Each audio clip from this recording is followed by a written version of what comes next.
dimensions and Demento. What time is it? It's Funny 5 time! Yes, it's time once again for the 5 most requested demented songs and stories of the week, according to your calls on the request line, you letters too. Here's number 5. Oh, wow! There's that hot chick! Oh, man, is she awesome? Dude, you gotta ask her out. Oh, I don't know, man. I don't think she... Come on. The worst she could say is no. Hey, you're right. I'm always right. The worst she could say is no. Go for it. I'm gonna do it. The worst she could say is no. Hi, we have a homework class together, and I don't know if you've been noticing me or not, but I've been noticing you, and I was wondering if you're not doing anything for Friday night on homecoming, if you'd like to go out with me!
Well, what did she say?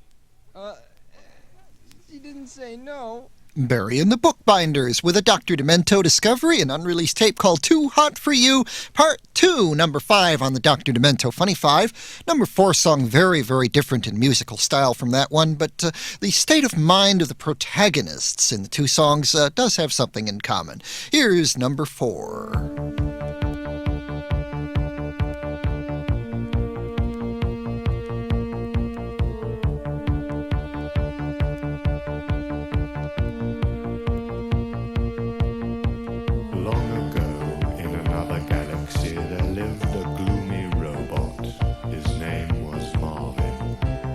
Getting old and a bit rusty, and nobody liked him. One day, being very bored, he thought it would be a good idea to tidy up all his old programs in his dusty old data bank. There were tapes in there he hadn't played for years. Checking them through, he accidentally pushed a wrong button, and suddenly he heard... Marvin, I love you. Marvin, I love you. Well, he was sure he hadn't heard that ever before. He wasn't even sure he'd heard it that time, because being a bored and gloomy robot, he hadn't really been listening. What was worse, he couldn't remember what button he'd accidentally pressed. Anyway, he tried a few switches at random, and suddenly... Marvin, I love you. Marvin, I love you. Remember, I'm programmed for you. I know we're worlds apart. Still you could break my heart. Loving you is all I can do. Well, he heard it that time, all right, no doubt about it. Who was singing these strange words? Was it another robot or some strange life form from the distant past when he was a young robot and people still made the occasional attempt to like him? He couldn't make it out at all, so he pushed a few buttons again. Marvin, I love you. Marvin, I love you. That was it. I tried to contact Marvin. I don't know why, but he never replied. Perhaps one day he'll answer. Till then, I guess I'll keep on trying. Marvin, I love you.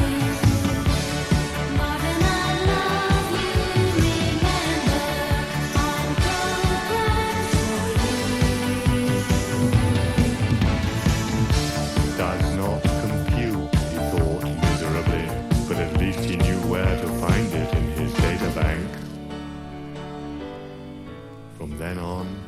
he could play it whenever he wanted, think about what he'd missed, and live miserably ever after.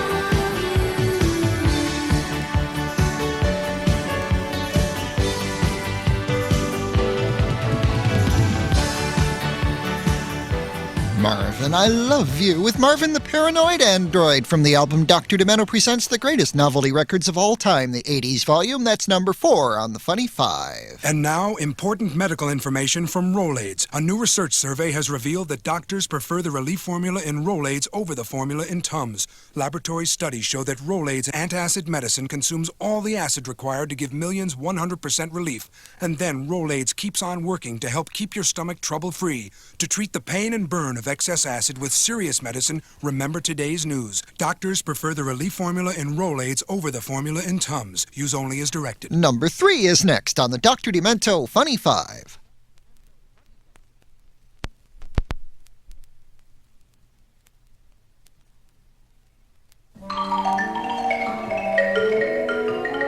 Number 3. It was homecoming night at my high school. Everyone was there, it was totally cool. I was real excited, I almost wet my jeans, as my best friend Debbie was homecoming queen. She looked so pretty in pink chiffon, riding the float with her tiara on, holding this humongous bouquet in her hand. She looked straight out of Disneyland. You know what, the Cinderella ride? I mean, definitely an E-ticket. Crowd was cheering, everyone was stoked. I mean, it was like the whole school was totally coked or something. The band was playing Evergreen, and all of a sudden, somebody screamed, "Look out! The homecoming queen's got a gun!"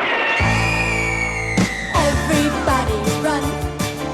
The homecoming queen's got a gun. Everybody run! The homecoming queen has got a gun.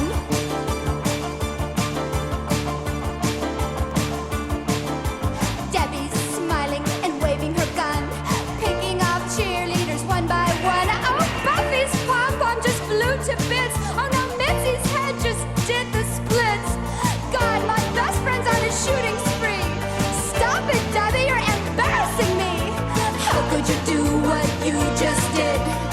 Are you having a really bad period? Everybody run. The homecoming queen's got a gun. Everybody run. The homecoming queen has got a gun. Stop, Debbie, you're making a mess. Powder burns all over your dress. An hour later, the cops arrived. By then, the entire glee club had died. No big loss. You wouldn't believe what they brought to stop her. Tear gas, machine guns, even a chopper. Throw down your gun and tiara and come out of the float. Debbie didn't listen to what the cops said. She aimed and fired, and now the math teacher's dead. Oh, it's really sad, but kind of a relief. I mean, we had this big test coming up next week. Everybody run. The homecoming queen's got a gun. Everybody run. The homecoming queen has got a gun. Debbie's really having a blast. She's wasting half of the class. The cops fired a warning shot that blew her off the float. I tried to scream duck, but it stuck in my throat. She hit the ground and did a flip. It was real acrobatic, but I was crying so hard I couldn't work my Instamatic. I ran down to Debbie. I had to find out what made her do it. Why'd she freak out? I saw the bullet had got her right in the ear. I knew then the end was near.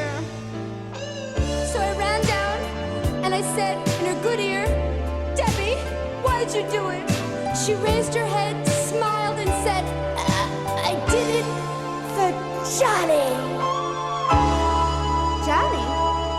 Well, like, who's Johnny? Answer me, Debbie, who's Johnny? Does anybody here know Johnny? Are you Johnny? There was one guy named Johnny, but he was a total geek. He always had food in his braces. Answer me, Debbie, who's Johnny? Oh, God, this is like that movie, Citizen Kane, you know, where you later find out Rosebud was a sled, but we'll never know who Johnny was because, like, she's dead.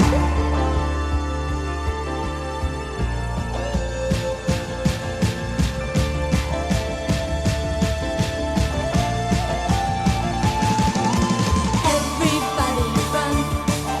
The homecoming queen's got a gun. Everybody run. The homecoming queen has got a. Everybody run.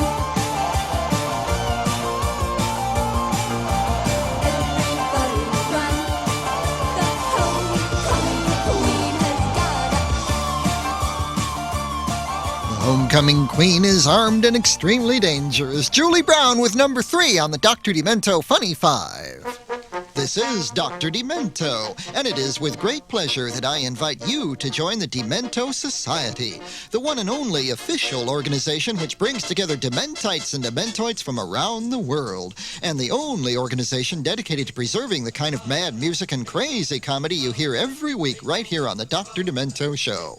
As a member of this demented organization, you will receive an official Demento Society membership kit, complete with membership card, an official certificate of dementia, a Dr. Demento Stay Demented button, photos of yours truly, and a subscription to the Demento Society News, our official club newsletter chock full of stories, information, and photos. Plus, all members of the Demento Society will receive special offerings of demented merchandise and paraphernalia, such as my new series of albums, Dr. Demento Presents the Greatest Novelty Records of All Time. For more information on how you can be an active member of the Demento Society, send a self-addressed stamped envelope to me, Dr. Demento, P.O. Box 884, Culver City, California 90230. Don't delay. Do it today. The Demento Society wants you.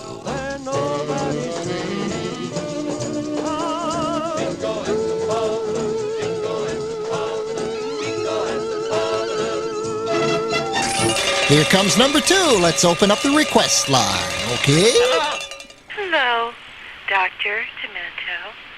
My name is Liz. I grew up with you in San Jose, California. I moved to Minnesota, and now I listen to you on KJJO. And I miss the ocean. And I would love to hear Wet Dream. Okay. It would mean so much to me. Here you go. It was April the 41st. Being a quadruple leap year, I was driving in downtown Atlantis. My Barracuda was in the shop, so I was in a rented Stingray, and it was overheating. So I pulled into a Shell station. They said I'd blown a seal. I said, fix the damn thing and leave my private life out of it, okay, pal? While they were doing that, I walked over to a place called the Oyster Bar, a real dive. But I knew the owner. He used to play for the Dolphins. I said, hi, Gil! You have to yell, he's hard of hearing.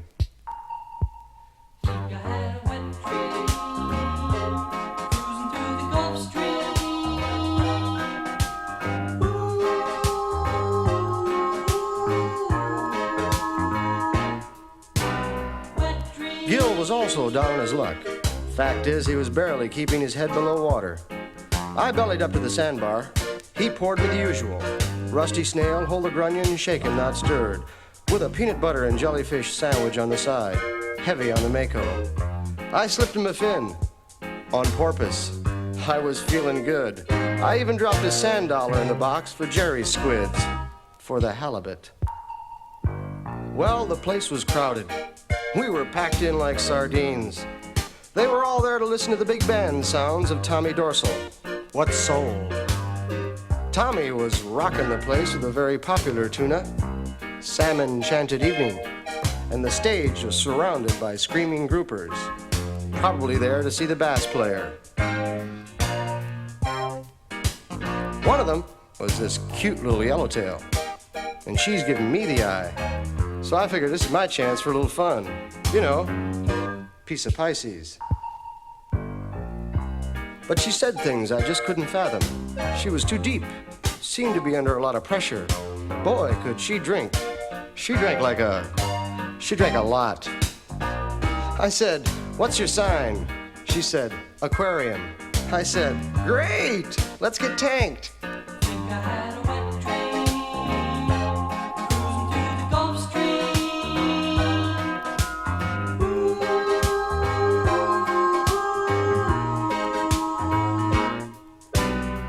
I invited her up to my place for a little midnight bait.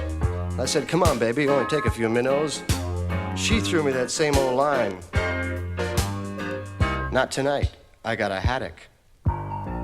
And she wasn't kidding either, because in came the biggest, meanest looking haddock I'd ever seen come down the pike. He was covered with muscles. He came over to me and said, "Listen, shrimp, don't you come trolling around here." What a crab. This guy was steamed. I could see the anchor in his eyes. I turned to him, I said, "Abalone. You're just being shellfish."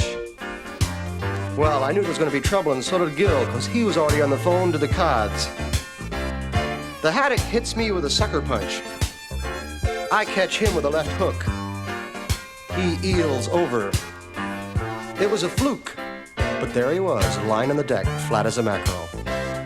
Helpless. I said, "Forget the cods, Gil. This guy's gonna need a sturgeon." Well, the yellowtail was impressed with the way I landed her boyfriend. She came over to me, she said, "Hey, big boy, you're really a game fish. What's your name?" I said, "Marlin."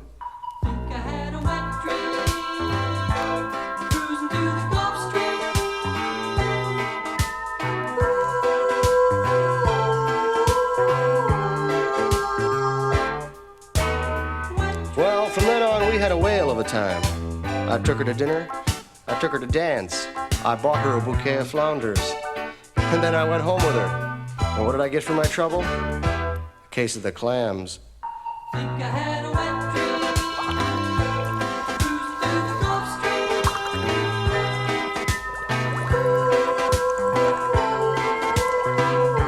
Little bit of a damp dream there with Kippadata, number 2 on the Dr. Demento Funny 5. 30 seconds ago, I was listening to tapes with my boyfriend Eddie. Then he gave me a new grape Zertz candy. Suddenly, I'm about to go on stage to play drums with my favorite group. I never tasted grape like this before and can't wait to try new fruit punch. Imagine, Ritson and 2 new flavors to sweeten your breath. Gotta go. Can't keep the crowd waiting. Zertz candies and new grape and new fruit punch. Nothing's ever the same after you taste one.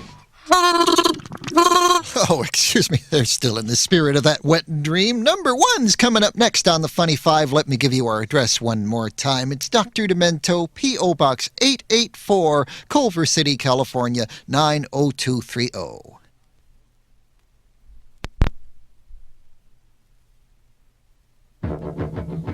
It's time for number 1. This is it. Here it comes. Number 1. First time on the Funny 5 and starting out right at the top. It's Mike Elliott and Bud Latour. Rock me, Jerry Lawrence, Jerry Lawrence, Jerry Lawrence, Jerry Lawrence, Jerry Lawrence, Jerry Lawrence, Jerry Lawrence, Jerry Lawrence, Jerry Lawrence, Jerry Lawrence, Jerry Lawrence, Jerry Lawrence, Jerry Lawrence, Jerry Lawrence, Jerry Lawrence, Jerry Lawrence, Jerry Lawrence, Jerry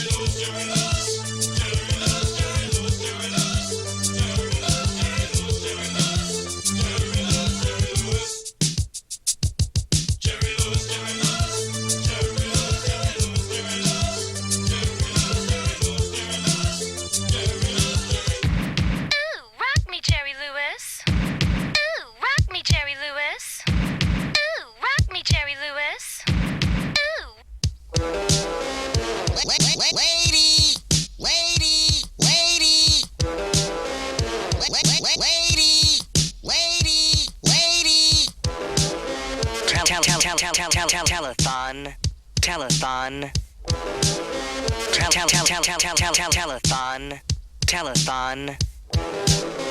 1926, New Jersey, March 16th. Jerry Lewis is born in Newark. 1946, at the age of 20, Jerry Lewis meets Dean Martin for the first time. 1949, Martin and Lewis star in their first film, My Friend Irma. 1956, Martin and Lewis release Hollywood or Bust, then split up. 1963, on his own, Lewis stars in The Nutty Professor. 1973, Lewis chooses Las Vegas as the home for the MDA telethons. Labor Day, 3 years later, Frank Sinatra reunites Martin and Lewis live on the telethon. In 1986, for no apparent reason, Mike Elliott and Bud Latour record Rock Me Jerry Lewis, Jerry Lewis, Jerry Lewis, Jerry Lewis, Jerry Lewis, Jerry Lewis, Jerry Lewis, Jerry Lewis, Jerry Lewis, Jerry Lewis, Jerry Lewis, Jerry Lewis, Jerry Lewis, Jerry Lewis, Jerry Lewis, Jerry Lewis, Jerry Lewis, Jerry Lewis, Jerry Lewis.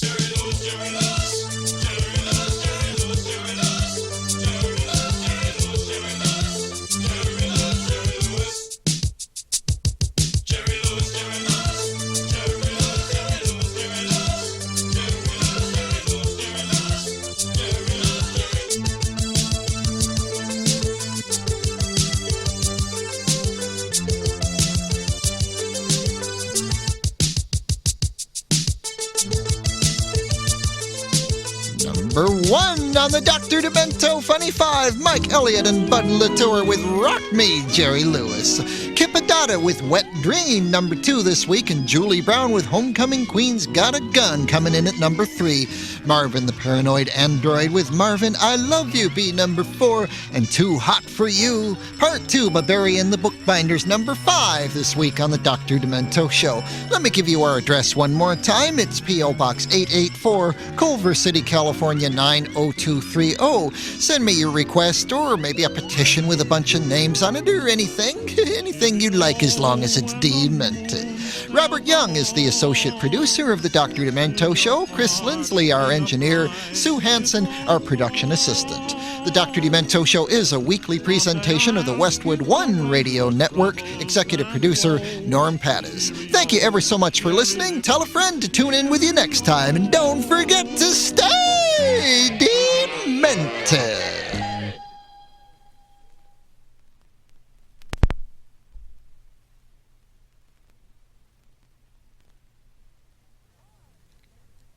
Hi, this is Dr. Demento. Every week I bring you 2 hours of mad music and crazy comedy from out of the archives and off the wall. This week we feature Weird Al Yankovic, the Jolly Green Giant, The Destruction of San Francisco, a medley for tax time, and an interview with the amazing Leon Redbone, bringing you the heart and soul of American popular music, some of his favorite old-time tunes. All that, the Funny 5 and more, this week on the Dr. Demento Show. You have an appointment.